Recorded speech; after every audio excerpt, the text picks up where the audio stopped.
ನಮಸ್ಕಾರ. ಭಾರತದ ಇತಿಹಾಸದಲ್ಲಿ ಕೆಲವು ಘಟನೆಗಳು ನಮ್ಮನ್ನ ಮತ್ತೆ ಮತ್ತೆ ಕಾಡುತ್ತವೆ. ಇವತ್ತು ನಾವು ನಮ್ಮ ದೇಶದ ಅನೇಕ ಪ್ರಮುಖ ನಾಯಕರನ್ನ ಬಲಿ ತೆಗೆದುಕೊಂಡ ಆ ವೈಮಾನಿಕ ಅಪಘಾತಗಳ ಒಂದು ದುರಂತ ಸರಣಿಯ ಬಗ್ಗೆ ಮಾತಾಡೋಣ. ಹೌದು, ಇದು ದಶಕಗಳಿಂದ ನಮ್ಮೆಲ್ಲರನ್ನೂ ಕಾಡುತ್ತಿರೋ ಒಂದು ದೊಡ್ಡ ಪ್ರಶ್ನೆ. ಯಾಕೆ ಹೀಗೆ? ಯಾಕೆ ನಮ್ಮ ದೇಶದ ಪ್ರಮುಖ ರಾಜಕೀಯ ಮತ್ತು ಮಿಲಿಟರಿ ನಾಯಕರು ಪದೇ ಪದೇ ಈ ವಿಮಾನ, ಹೆಲಿಕಾಪ್ಟರ್ ಅಪಘಾತಗಳಿಗೆ ಬಲಿಯಾಗ್ತಿದ್ದಾರೆ? ಬನ್ನಿ, ಈ ಸರಣಿ ಅಪಘಾತಗಳ ಹಿಂದಿನ ಕಥೆಯನ್ನ, ಅದರ ಆಳವನ್ನ ಒಮ್ಮೆ ನೋಡೋಣ. ಮೊದಲು ಈ ಸಮಸ್ಯೆಯ ಆಳಕ್ಕೆ ಇಳಿಯೋಣ. ಯಾಕಂದ್ರೆ ಇದು ಕೇವಲ ಇತಿಹಾಸದ ಪುಟಗಳಲ್ಲಿ ಉಳಿದಿಲ್ಲ, ವರ್ತಮಾನದಲ್ಲೂ ನಮ್ಮನ್ನ ಬೆಂಬಿಡದೆ ಕಾಡುತ್ತಿದೆ. ಒಂದು ಕ್ಷಣ ಕಲ್ಪನೆ ಮಾಡ್ಕೊಳ್ಳಿ. ವರ್ಷ 2026 ಜನವರಿ 28. ಮಹಾರಾಷ್ಟ್ರದ ಉಪಮುಖ್ಯಮಂತ್ರಿ ಪ್ರಯಾಣಿಸ್ತಿದ್ದ ಒಂದು ಚಾರ್ಟರ್ಡ್ ಜೆಟ್ ಪುಣೆ ಹತ್ರ ಲ್ಯಾಂಡ್ ಆಗೋಕೆ ಪ್ರಯತ್ನ ಮಾಡ್ತಿದೆ. ಆದ್ರೆ ಎಲ್ಲವೂ ಅಂದುಕೊಂಡಂತೆ ಆಗೋದಿಲ್ಲ. ನೋಡಿ, ಮಹಾರಾಷ್ಟ್ರದ ಒಬ್ಬ ಪ್ರಭಾವಿ ನಾಯಕ ಅಜಿತ್ ಪವಾರ್ ತಮ್ಮದೇ ತವರು ಕ್ಷೇತ್ರ ಬಾರಾಮತಿಯಲ್ಲಿ ವಿಮಾನಾಪಘಾತದಲ್ಲಿ ದುರಂತ ಅಂತ್ಯ ಕಾಣ್ತಾರೆ. ಈ ಒಂದೇ ಒಂದು ಘಟನೆ ಇಡೀ ದೇಶವನ್ನೇ ಬೆಚ್ಚಿಬೀಳಿಸುತ್ತೆ. ಅಷ್ಟೇ ಅಲ್ಲ, ಈ ಹಿಂದೆ ನಡೆದಿದ್ದ ಇದೇ ತರಹದ ದುರಂತಗಳ ನೆನಪನ್ನ, ಆ ಹಳೆಯ ಗಾಯಗಳನ್ನ ಮತ್ತೆ ಕೆದಕಿದ ಹಾಗೆ ಆಗುತ್ತೆ. ಆದ್ರೆ ಇದನ್ನ ಕೇವಲ ಒಂದು ದುರದೃಷ್ಟಕರ ಪ್ರತ್ಯೇಕ ಘಟನೆ ಅಂತ ಹೇಳೋಕ್ಕಾಗಲ್ಲ. ಯಾಕಂದ್ರೆ ಇದಕ್ಕೂ ಕೇವಲ 1 ವರ್ಷದ ಹಿಂದೆನೇ ಇಂಥದೇ ಮತ್ತೊಂದು ದುರಂತ ನಡೆದೋಗಿತ್ತು.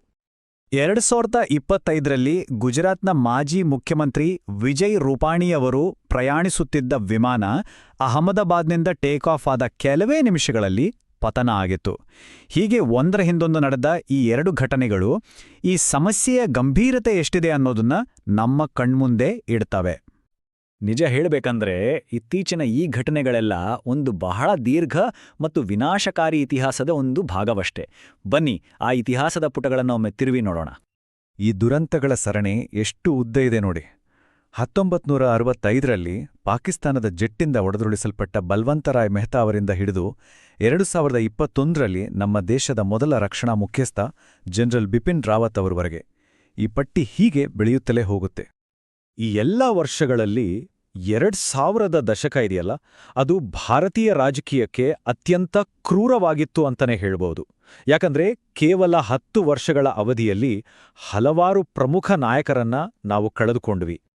ಮಾಧವರಾವ್ ಸಿಂಧಿಯಾ, ಲೋಕಸಭಾ ಸ್ಪೀಕರ್ ಆಗಿದ್ದ ಬಾಲಯೋಗಿ, ಆಂಧ್ರದ ಪ್ರಭಾವಿ ಮುಖ್ಯಮಂತ್ರಿ ವೈಎಸ್ಆರ್ ರೆಡ್ಡಿ, ಹೀಗೆ ಒಬ್ಬರಲ್ಲ ಇಬ್ಬರಲ್ಲ. ಒಮ್ಮೆ ಯೋಚನೆ ಮಾಡಿ, ಒಂದೇ ದಶಕದಲ್ಲಿ ಇಷ್ಟೊಂದು ದೊಡ್ಡ ನಾಯಕರನ್ನ ಕಳ್ಕೊಳ್ಳೋದು ಅಂದ್ರೆ ದೇಶಕ್ಕೆ ಎಂಥ ತುಂಬಲಾರ್ದ ನಷ್ಟ ಅಲ್ವಾ? ಅಷ್ಟಕ್ಕೂ ನಾವು ಯಾವ ಮಟ್ಟದ ನಾಯಕತ್ವವನ್ನ ಕಳೆದುಕೊಂಡಿದ್ದೇವೆ ಅನ್ನೋದು ಇದರಿಂದ ಸ್ಪಷ್ಟವಾಗುತ್ತೆ.